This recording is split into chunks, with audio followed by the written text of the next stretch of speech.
That steady drip means water and energy are literally going down the drain. Fixing it will make your home more comfortable and efficient.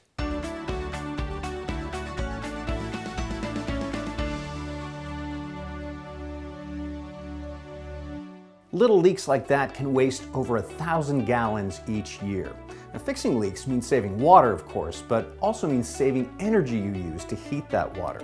Luckily, leaks are pretty simple to fix. Now, most of the time when the leak is above the sink, replacing the valve stem assembly will do the trick. First, shut off the flow of water to the fixture. Then, remove the handles on both the hot and cold sides.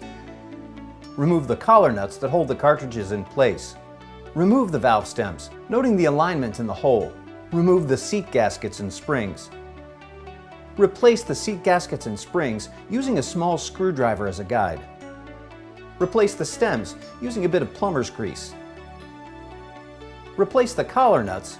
Replace the handles. Turn the supply valves back on and check for leaks. Little leaks can have a big effect on your water and energy waste. Fixing them will make your home more comfortable and efficient.